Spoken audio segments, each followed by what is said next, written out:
এক নয়, দুই নয়, টানা ২৬ দিন বাংলার রাজনীতিতে মানুষের স্বার্থে একটি নারীর অনশন আন্দোলন, যা ইতিহাস। মানুষের স্বার্থে, মানুষের অধিকার যখনই কোথাও গিয়ে কোথাও আঘাত পেয়ে গেছে, সেই মানুষটি কিন্তু দৌড়ে গেছে। আজ ২০২৪ ৪ ডিসেম্বর, সেই ১৮ বছর অতীতকে ভেবে দেখার দিন। সিঙ্গুর আন্দোলন, উত্তাল হয়েছিল বাংলা, উত্তাল হয়েছিল বাংলার রাজনীতি। আন্দোলনকারী মাননীয়া মমতা ব্যানার্জি, বিরোধী নেত্রী, তৎকালীন বামফ্রন্টের সেই শাসন, এক কথায় অধিকার হরণ, সাধারণ মানুষের প্রতি চোখ রাঙানি। সিঙ্গুর আন্দোলনে শিল্পের কারখানা, টাটা গোষ্ঠীর হাতে উর্বর জমি হস্তান্তরের প্রতিবাদে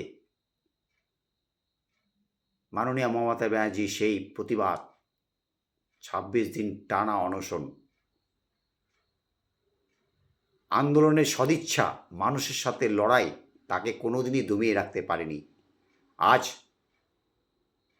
বাংলার রাজনীতিতে অনেক নদী দিয়ে অনেক জল গড়িয়ে গেছে, পালাবদল হয়েছে। সেদিনের মাননীয়া মমতা ব্যানার্জি আজও সেই মমতা ব্যানার্জি রয়েছে, তার মানবিক রূপ।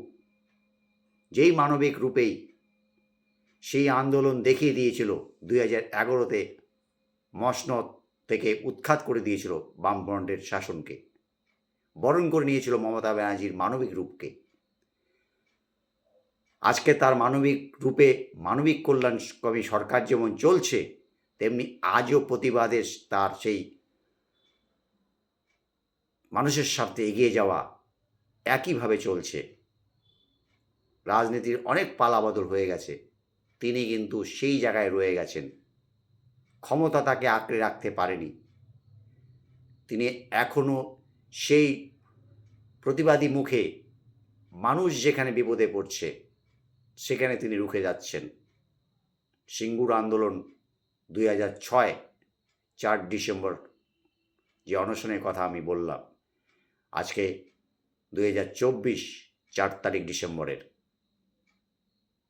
সিঙ্গুর আন্দোলনকে ভাবার একটাই কারণ, মমতা ব্যানার্জির সরকার যেমন চলছে মানুষের স্বার্থে মুখ্যমন্ত্রী হয়ে, পাশাপাশি তিনি জননেত্রী হয়েও এখনও বাংলার স্বার্থে তার মানুষের জন্য যে প্রতিবাদ চলছে। পক্ষান্তরে রাজনীতি কী পেল? বাংলায় রাজনীতি পেয়েছে, মানুষ দিয়েছে। রাজনীতি যদি হয় মমতা ব্যানার্জির রাজনীতি, যে রাজনীতিতে মানুষ তার ভরসা বিশ্বাস খুঁজে পায়। সিঙ্গুর আন্দোলন তথা ২৬ দিনের অনশন একটি মাইলস্টোন, যেই মাইলস্টোন মমতা ব্যানার্জি গড়েছে মানুষের স্বার্থে, মানুষের আশীর্বাদে, মানুষের জন্য। আজকেও কিন্তু মমতা ব্যানার্জির সেই দীর্ঘ কিলোমিটারের লং জার্নি চলছেই মানুষের স্বার্থে। তিনি এখনও চলছে।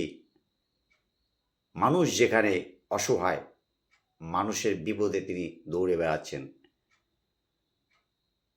সিঙ্গুর আন্দোলন কিন্তু